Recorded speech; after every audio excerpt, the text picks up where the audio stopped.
One of the main reasons I wanted to get you on now, timing-wise, is because we've obviously had a hot run at the main club at the Pistons here with Daniss Jenkins, and I've had a bunch of my friends texting me, knowing that I follow the Pistons and cover them for the show, and say, "Where did this guy come from? Did I just not notice him? Did he come out, out from the middle of nowhere?" And I've said to most of them, you got to be watching Chad Bush and the Motor City Cruise here, because then you would know about him. We've been covering him on the show since last summer because we covered him in Summer League. We've covered him with you through the Cruise end of it, and this is a good lesson on why you should be watching the G League. There's many reasons that we'll probably cover through the interview here, but this is one of the main ones because you've gotten to see him more than anybody I know, and I'm sure you weren't that surprised with what he was doing at the main club here. Daniss Jenkins is the poster child for what the G League dreams are made of. This guy was given an opportunity, ran with it, did well last year. It was no surprise to folks that watched him last year that he was going to be one of the top returners coming back in the G League. But, you've got 25 to 35 guys in the G League that could, at any point in time, be into an NBA lineup and roster. But it's usually a stuffed roster. They're on the back end. This guy has jumped to the top for the number one team in the Eastern Conference, where they were starving for a guard. It was the perfect storm. Ivy's out. We know the whole story. Sasser's out. All right, Daniss Jenkins, the next guy up, I guess. Okay. And then the rest is history. This is what the G League's all about, training guys, getting guys ready. But really, the G League's to take a spot at the 11th, 12th, 13th, 14th chair. This dude has earned himself not just an opportunity to play, because that's usually, a cool thing if a guy gets to even play. This guy's starting tonight in the NBA for the Detroit Pistons. So, a bit of a surprise even to those in the know on Daniss Jenkins, but really cool that he's done his thing, and he is Mr. G, and that is the dream of the G Leaguer that's out there. And this is a real-life story, and it's happening right in our state. You summed it up well.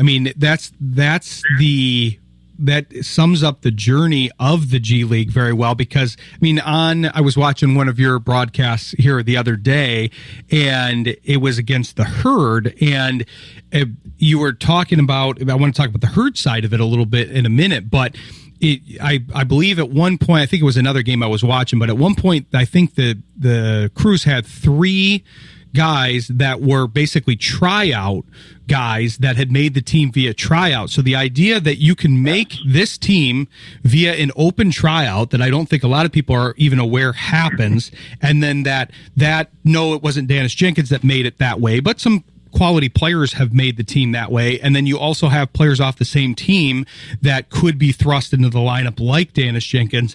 It's just a fun for modern day where we have all this scouting, all this research, all this tape on everybody. You can still find diamonds in the rough that went to 4 different colleges like Daniss Jenkins, bounced around, didn't necessarily find his footing in college to the degree that he could have, so then he's got to go to the G League, and then they say, oh, well, we got something in this kid, pull him up to be one of those end of the bench spots, but then depth gives away, he has to take over, and now you've got a rotational guy. You're probably not you've been saying it on the broadcast, but you're probably not going to get him back in Motor City as long as the contract works out here. And then you've got legitimate guys that have also made the team via tryout. So I just like that juxtaposition, that is kind of the breeding ground for the G League, that then those guys can still make the big time in the NBA. Yeah, you're right. There's 2 layers to it, and you described both of them very cleanly, and that's the storyline this year for the Crews. 5. I correct you on this, but who could believe this if I even said it? 5 open tryout players are on this Crews roster. These are walk-ons. These are the equivalent of walk-ons in college walking on in a local tryout and making this team. Well, and the three I was mentioning, I think that was a day that you guys had three in the starting lineup. That's actually what I was referring to, because you had. How about that? That's amazing to me. We've seen Johnny U a lot, but the fact that you had three guys, because Tolu was up at that time, Daniss Jenkins was up. I think all three of the two-way guys were up. So you guys had three in the starting, but I didn't realize it was five total. I don't think I knew the number, and that's amazing. That's basically a third of the roster plus. It is, and I was kidding on the call out, but I mean there were three. It's grown to five now, and they've brought a practice guy out of Wayne State back and forth. He's kind of the fifth, so it's a quasi five, but it's legit. And the storyline there is John Ukamata, who's from Southfield, Michigan, and the same journey that others have taken many colleges. But John was in this slam dunk competition that the NBA and the G League shared last year. And this guy can really jam it. But his beauty is that he can do everything. He can do everything. This is one of their top 3-point shooter from last year. He's a dunkathon. He's a passer. He's a defender first. I mean, this guy's a dream. And then they went out and got a guy that's very similar to him from Detroit, went to Central Michigan, fire up chips. His name's Brian Taylor, and he's out of Detroit Edison High School in the city, and he's another great story. This guy is kind of like a miniature version of John Ukamata, and he's been in the starting lineup. So, yeah, there's guys that even on the big club, on the Cruise Club, that have grown from walk-on tryout players into making roles and having big roles. So it's been a good storyline, and the Pistons organization is getting the fruits of the labor of great decisions they've made. And kudos to the front office for the Cruise, by the way, for being able to find 5 tryout players, let alone to try out, that are legit, but to make the team. And props, to all the folks at the top of the front office for the Cruise that are doing that. And, of course, they share resources with the Pistons. But Max Unger, the GM, and Speedy is the president of basketball operations. So they're doing a good job. They've been challenged this year in wins, but as we know in the G, it's not always about wins and losses. Your job is to protect the big club, and when they need help, you're supposed to serve them. And if that's what your duty is, and the Crews have been doing their duty this year so far. They have. They've been developing talent down there, and you're right about the scouting element, because it's a whole different level that they have to deal with at that level of things. When you're at the big club, you're drafting people, and you're looking at the top 50, 60 guys for those first 2 rounds, and then you're adding in another 50 or so prospects that might be a guy that ends up in a Motor City Cruise or with the G League. But at that level, when you're at the G League, yeah, you're looking for local talent, not only local talent, but they've been scouting the local talent for a long time, and they find these guys that have slipped through the cracks, like a Johnny U, like some of the other guys you've been mentioning, and they've done a great job at it. So yeah, it was good to shout out all those guys. One of the things that I couldn't get over was the juxtaposition of that herd game that you guys had, because we're talking about the G League, how it's supposed to exist, and then I look at that herd team, and I'm like, wait a minute, you got 5, now you're telling me 5 walk-on guys on the Cruise, and I'm seeing Victor Oladipo and Dennis Smith Jr. and Johnny Davis on the Bucks team. That you nailed it. Yeah, they were the other end. They had 5 former first-round draft picks, and wait a minute, in the top 13 in the draft that they suited up. I think it was 4 guys.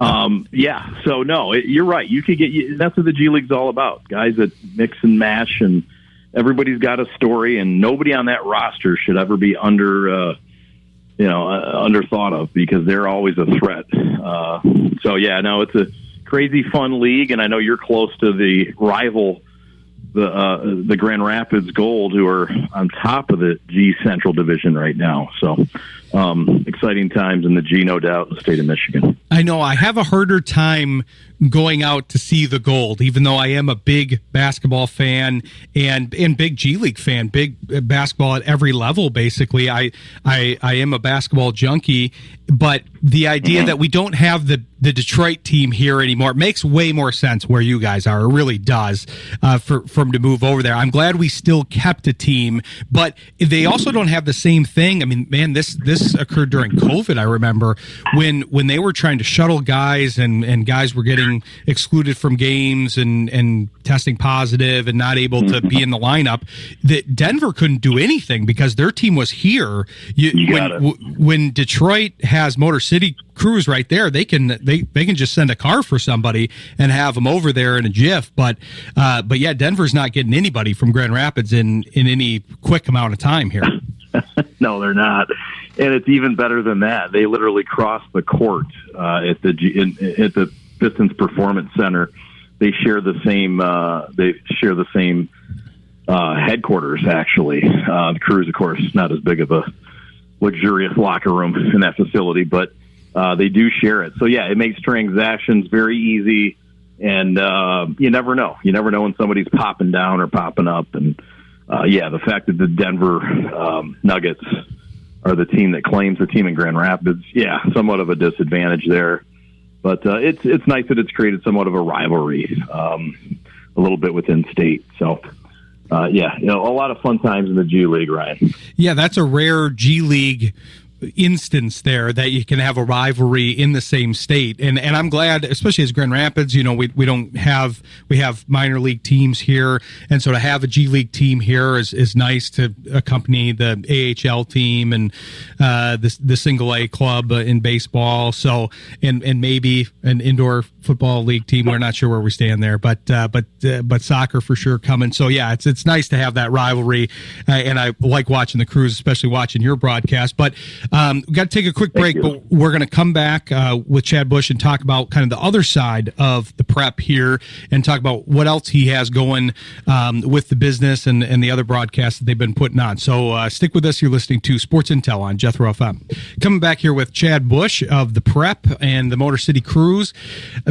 Chad, I wanted to talk to you about the rest of the prep related activities because you guys are always busy. I'm trying to follow you on social media, and I'll give you a chance to plug that part of it. But I like what you do because you elevate the circumstances for these other games where it might be a game. I had my first chance to do a public address announcer I had to fill in for my nephew's high school game here locally, and so I finally got a taste of that here. But you do a much better job. I was trying to really cobble it together in 30 minutes before the game there, but I like what you guys do. You come in, you bring a very professional broadcast, and you elevate that game.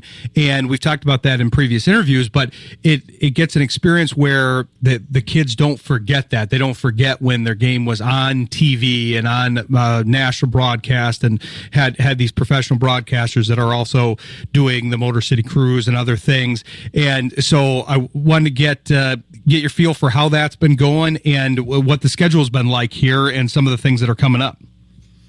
Yeah, no, I appreciate it. No, we're fortunate to be in our fifth year now of providing the most fully produced high school broadcast in the state of Michigan, and we've averaged over 100 high school games over the last 3 years, and of course we do more than high school, as we talked in the previous segment, but high school is our bread and butter, and we are just crossing into the winter, and so we've got hockey already underway. We've got basketball. We're starting up this week.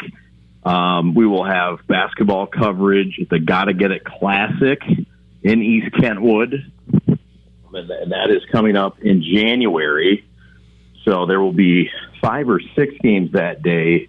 That's January the 10th at East Kentwood High School. So we'll be broadcasting. It's always a great event. Our good friend Mike Thomas, who brought his magic from the east side of the state to the west side of the state, and he's been back and forth with the guys a winner.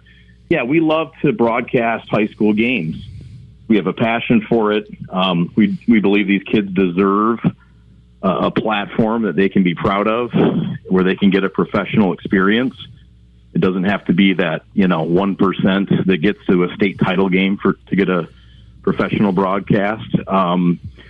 So yeah, it's all about the experience and giving these young men and women an opportunity to really feel good about their experience and remember it, and also create a community effect of everybody that's been a part of that team, parents and folks from that town and area and alumni and everybody. So it's for everyone. It's to promote the school, not just their academics or their athletics, but their academics, what they're known for. We try to publicize and give the schools, a nice opportunity to promote what they do well.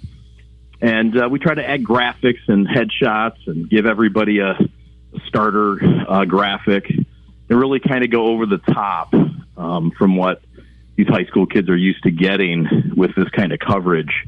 There is a cost to it, but we believe it's worth it, and we believe it also gives an avenue for other businesses to sponsor these games and support their community, their teams, and whatnot. So, yeah, no, we love doing it, and we had a great fall. We were actually in Hudsonville on the west side of the state to open the season again. I'm sorry, we were in. I apologize for that. We broadcasted Hudsonville at Rockford. Rockford, yep, I remember that. To start the year, and that was a heck of a game. And Saline at Rockford. I'll get it right. Third time's a charm. We'll get there. But no, we were fortunate to see another game. I believe it was Hudsonville at Rockford. That's why I was getting confused later on in the year. So we did East Kentwood as well here in Southfield to start the season. Everybody got an idea that they were going to be legit this year, and they were. And so, yeah, we continue to invest on the west side of the state as well as the east, where we're from in Metro Detroit, because, look, we think the whole state deserves coverage.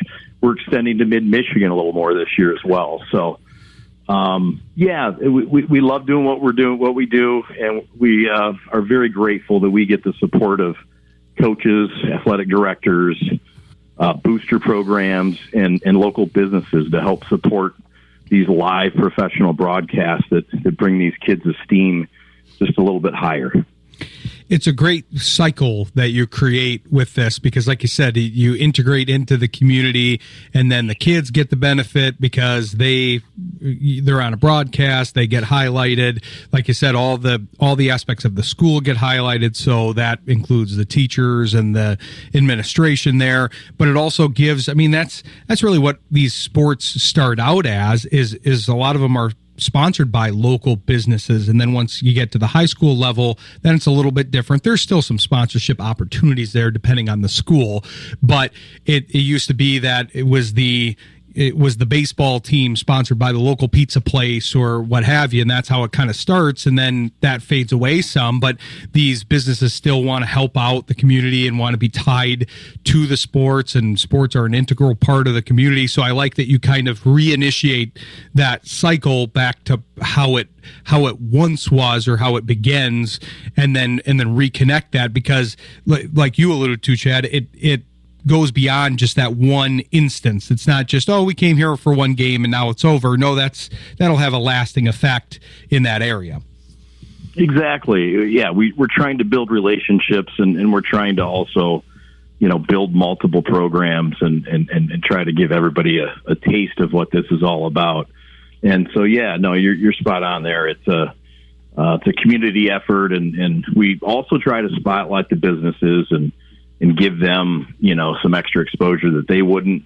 And one of the other things I'm quite proud of our company is giving folks in the media industry, such as you and I, an opportunity to do what we do at a what I believe is a high level. But let's be honest, it's not Fox Sports, it's not ESPN, but it's at a high level, and so it gives camera operators jobs when they're not working games. It gives graphics people and audio people and, all the off-air people that I know you're quite aware of that work behind the scenes they're getting work too and experience and getting paid.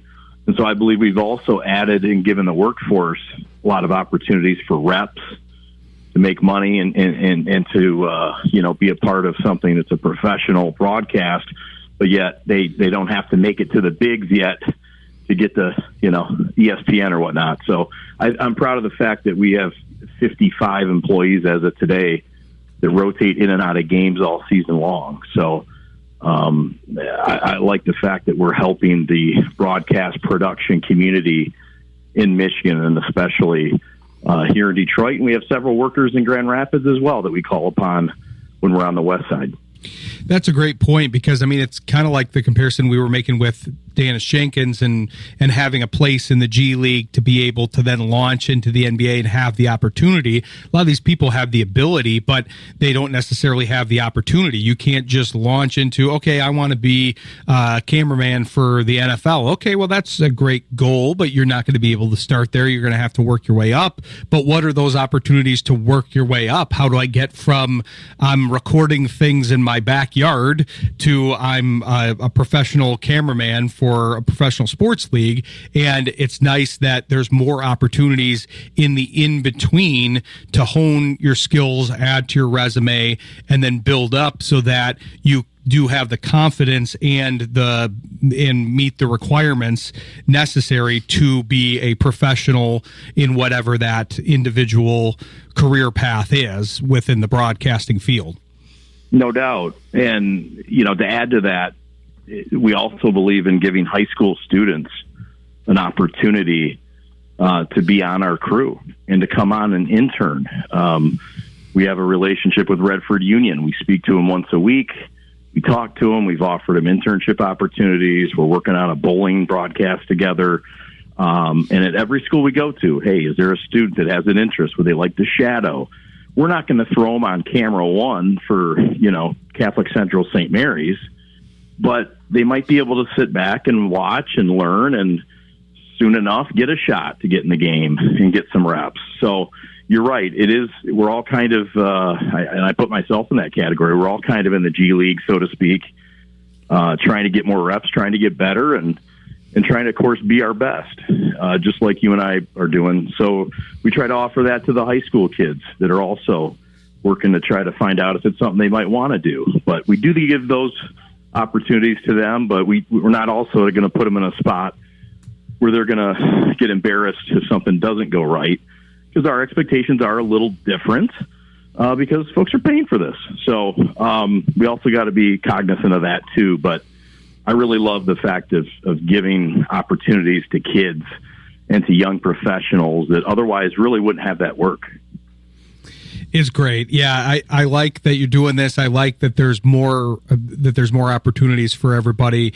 And it's cool that you have the you get to combine the visibility of the Motor City Cruise level, and you're on ESPN, you're on a national broadcast with, hey, we also you use that visibility to highlight the other things that you're doing. So yeah, we appreciate you joining the show and appreciate the insight on the cruise and on the industry in general. And make sure to highlight all the social media, upcoming schedule, hit that East Kentwood event one more time, and I'll make sure to share that on our social media as it gets closer, because that's not too far away, and we've got some connections at East Kentwood here, so we want to make sure to promote that too. Absolutely. No, I appreciate that. We'll keep you in touch. Yeah, that's January 10th. The games that we're at, Gotta Get It Hoops Classic. And of course, you can catch us all the time, anytime at your leisure on YouTube, The Prep Sports Media. So appreciate all that support, Ryan, and you keep doing a great job, man. You're one of those guys that you're in the bigs in my eyes, man. You do a great job, and I love your level of professionalism and knowledge and the wide variety of all the things that you're up on the know on. So really appreciate you thinking of me and having me on tonight. Definitely. Anytime. We hope to have you back soon. Appreciate those kind words. And I feel the same way about you. I like listening to games with your voice. So I'm hoping to hear more of it. I like watching the crew. So I'm glad we get to do that and hear you there. And hopefully we'll be hearing you in more places as time goes by here. All right, man. You're always welcome to come down. We got a ticket for you. So I know you're a Cruise fan, not a Gold fan. We want to promote that. So come on down. It sounds good. I'll make the trip over there at some point in time. Yeah, I got to support the club and everything. So appreciate it, and we'll look forward to having you back on again soon. Thanks, Ryan. You're good, man. All right. Thanks, Chad.